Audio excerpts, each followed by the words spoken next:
Live and unscripted from Atlanta. I am your boy.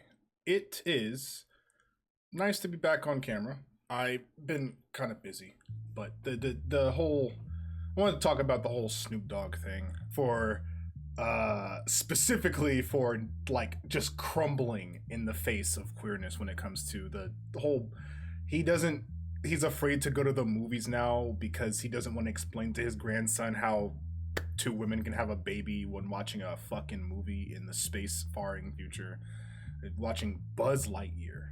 I I don't scared? Are you so his whole thing and the people who are defending is like what do you do when you need to explain queerness to children? Should children know about queerness? And it's like, what's the trepidation around this shit? What is the fear around letting kids know that gay people exist or that you can be gay? And that's like not a does it remove, if children are not taught to stigmatize it immediately, does that make it normal? And if it's normal, then what's wrong with gay people and gayness being normal? What's wrong with knowing that trans people exist? What's knowing that non-binary people exist? What's wrong with two women having a fucking baby on a spaceship? I legitimately do not understand. Now, for Snoop Dogg, that makes a lot of sense, right? Hip hop has a lot of machismo, a lot of masculine performance as culture. You are the hardest, you got the biggest muscles, you got the most cars, the most bitches, the big old dick swinging around, know how to use it, eat pussy, fucking got money, houses, clothes, cars, all that shit, right? But also like comorbid with misogyny is hatred, trepidation, fear, my bad, big words, right?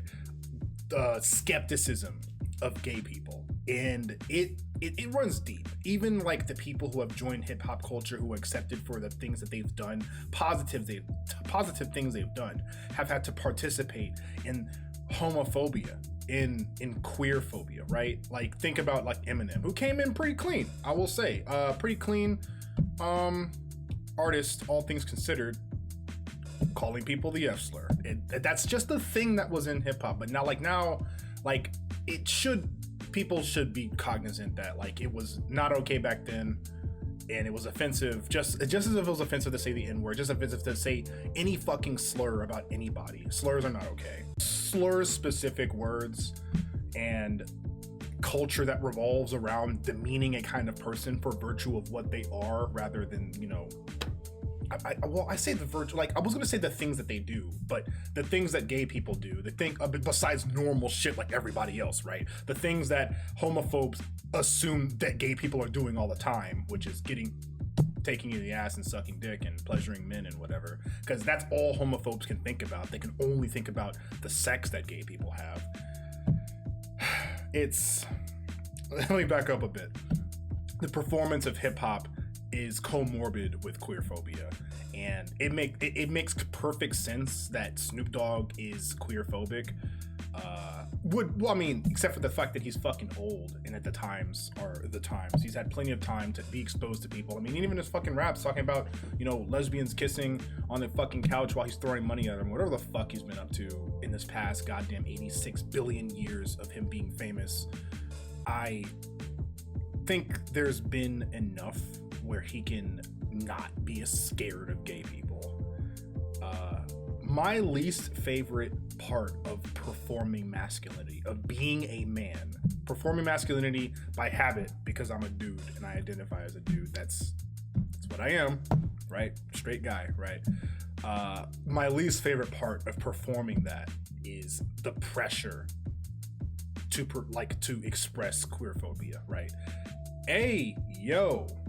Is my least favorite casual joke. It is a shoulder tap. It is a warning. It is a do not press on with your behavior. You've made me uncomfortable by making it gay. And however it is gay, you could be talking about kissing somebody, and you can be calling eating a fucking hot dog. You can use something with certain phrasing. Don't matter. If it can be translated as gay, someone hits you with the ayo, and then you gotta be like, haha, my bad, or just like, you know, laugh it off or whatever. But I'm not laughing, and I've begun to call it out and become fucking insufferable in my personal circles, because I've started to not tolerate even those microaggressions. Not that it's like I have to take offense on part of queer people. Again, despite being raised by 2 women for fucking my entire life, I'm not like, queerness is part of my personal story. That is part of who I am, right? Queerness, it's engendered in like what created me.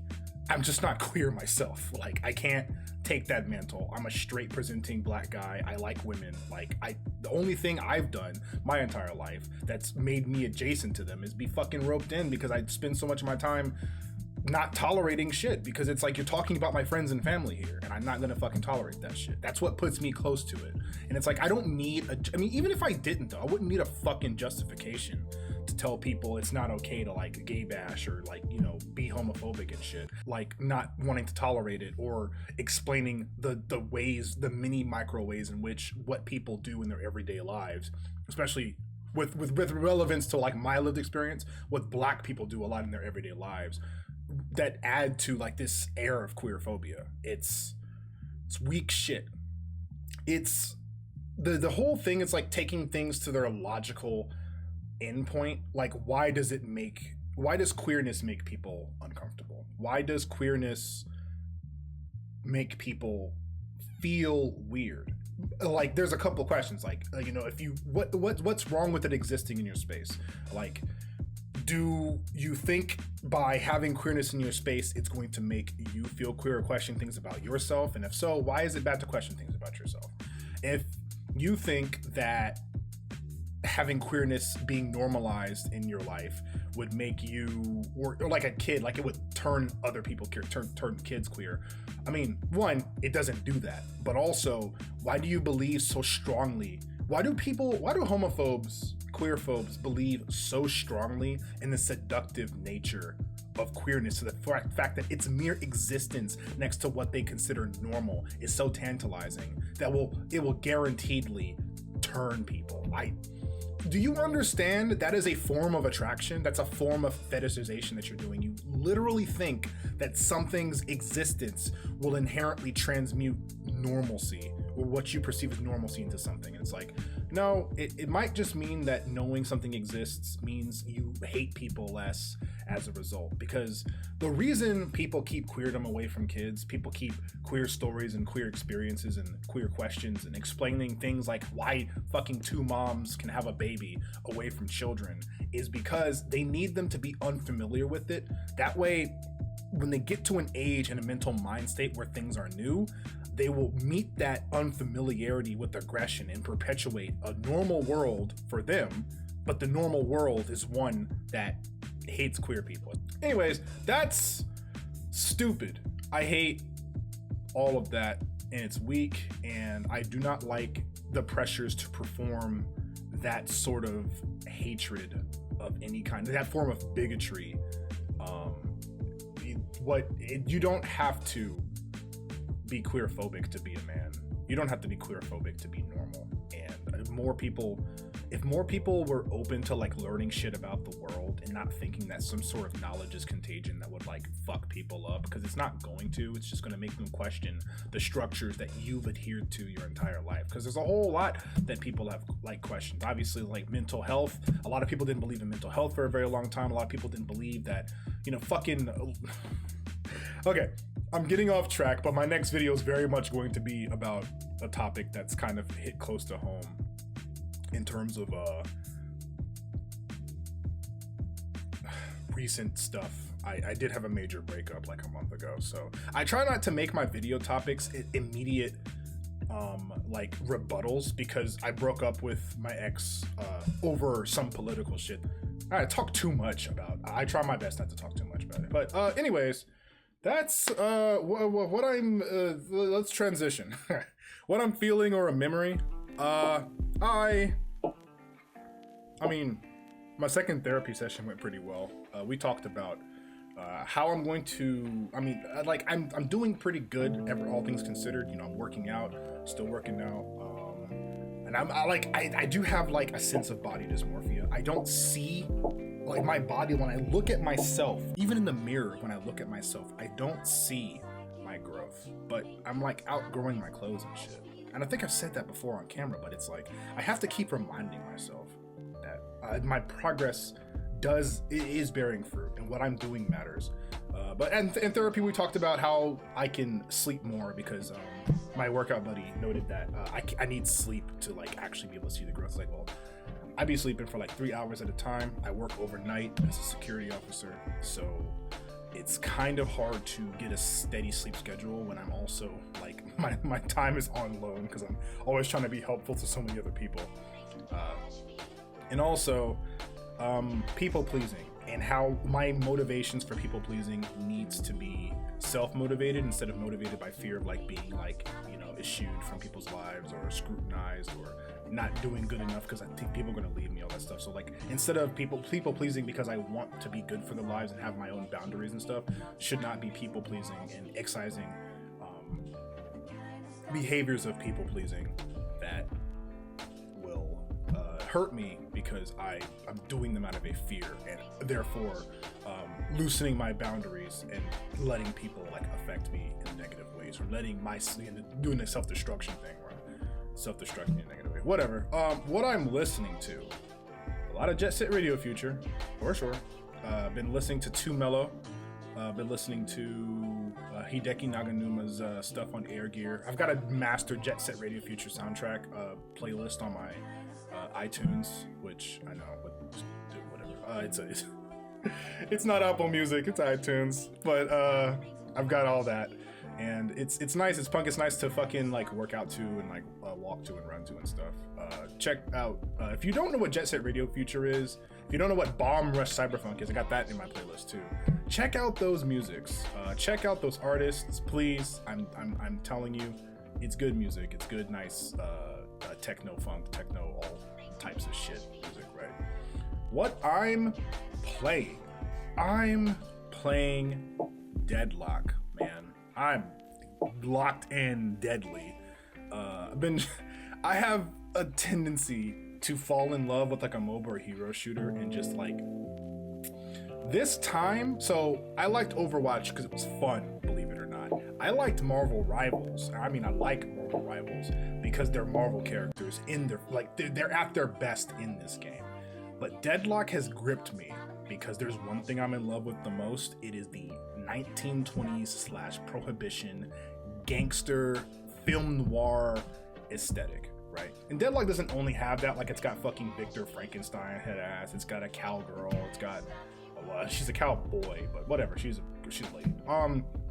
It's got a goo monster, but the music is good. It's based in New York. We've got detectives and assassins and fucking Pinkertons and CIA agents and shit. That game is nuts. The only thing that's not nuts about it is that I use a controller to play, and that sucks because it's a PC shooter and Steam's like controller stuff doesn't like 1-to-1. So there are some characters who like I could use a mouse, I could, but my wrists suck because I abuse them a lot. Well, one, I had a terrible accident when I was longboarding in college that basically splintered my fucking whatever, the radius or ulna, one of the two. Motherfucker had a hairline fracture that never really healed right, so I can't even do push-ups like perfectly. I have to use a machine or go to my fists to do it. But anyways, I can't do MKB because the M part sucks and the KB part also sucks because my left hand sucks. I can't really like type and I remember my keys. If I get an ergonomic keyboard and a better mouse or a better mouse pad placing, I will let y'all know because I like that game. But I have also been playing Armored Core. So Armored Core 1 is such a fun fucking game. It is so good. I like mech building. I like shooting stuff. I like taking on missions. And I'm only playing Armored Core 1 because I was like, well, Armored Core 6 Fires of Rubicon is not going on sale anytime soon. I don't know why FromSoft doesn't like have many sales. Like it didn't go on Steam sale. It didn't go on like any or fucking sale since I got this goddamn laptop, right? So I was like, how many Armored Core games can I beat before Fires of Rubicon comes out?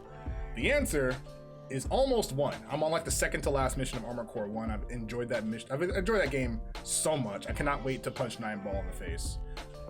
Update to that. I did not get to punch 9-ball in the face. The final mission in Armored Core has you face an absolute gauntlet before you go against the absolutely strongest mech in the game. And then there's 2 of him, and in one of the worst arenas I've ever seen. So I just skipped him. Maybe in a future game I'll be able to face the top dog and actually have an even fight. I did have a couple even fights in the game and I enjoyed them thoroughly, but the final mission sucked ass. It was terrible, and it's not even worth completing 100% for me. I'm not like really a completionist or whatever, but yeah. With my Gatling laser, it's nice. I love it. Hope you like the gameplay that I showed. And then what I'm reading. I finished How to Sell Out by Chad Sanders. Good book, nice observations, especially his talks about his mentoring with Spike Lee and also his experiences with Kanye West and trying to dissect why he basically sold out, trying to separate, like thinking that, you know, the thing that kept him from being considered as a genius like Michelangelo or Leonardo da Vinci or fucking Stanley Kubrick, whatever, was the fact that he was black. And so by sacrificing his blackness, he thinks he can be considered a genius first and foremost without being held back by said blackness. But unfortunately, and by that I mean I say unfortunately, it's not unfortunate that you're black, but you cannot putting your blackness on the altar and coming out as a black KKK member and a MAGA fucking head. Shout out Snoop Dogg again, you dumbass. Being a black maggot is not going to make you less black or make you be perceived as not black. I'm sorry, Kanye West. You will never be not black.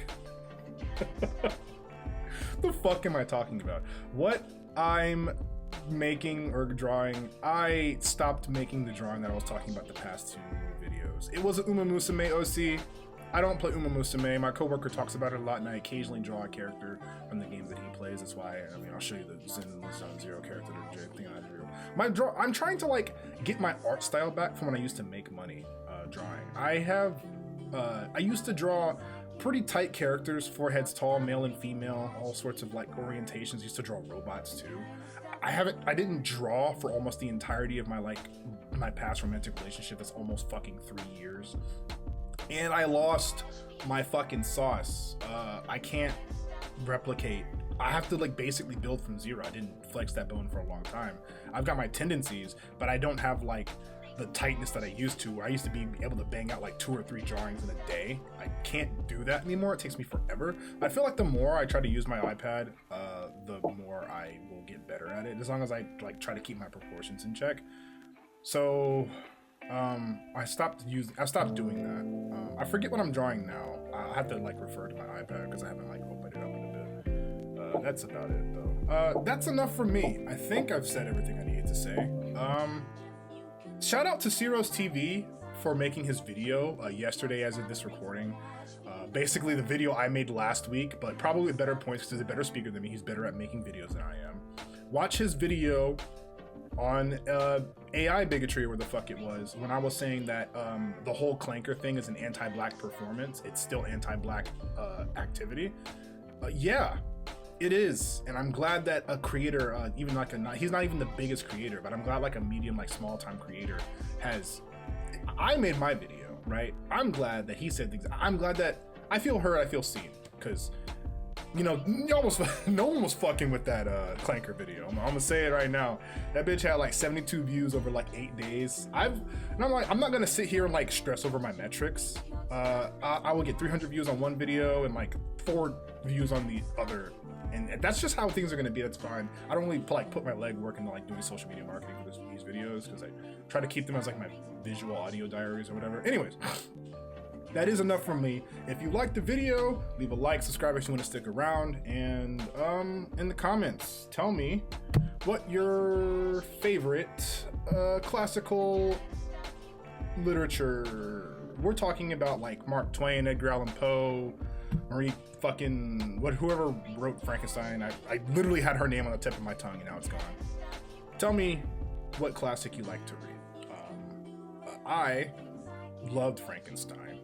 But I did read I had the complete collection of Edgar Allan Poe as a kid. When I moved out of my parents' house, it disappeared mysteriously, and I need to kind of get it back. But yeah, tell me, let me know, and I'll be back probably less than in a week, because I've got like my notepad full of Kick-Its ideas, is getting pretty full. I think I've got like 4 topics that I'm going to spiel about, so I'll keep y'all in touch. To keep y'all in whatever, man. Words? Bye.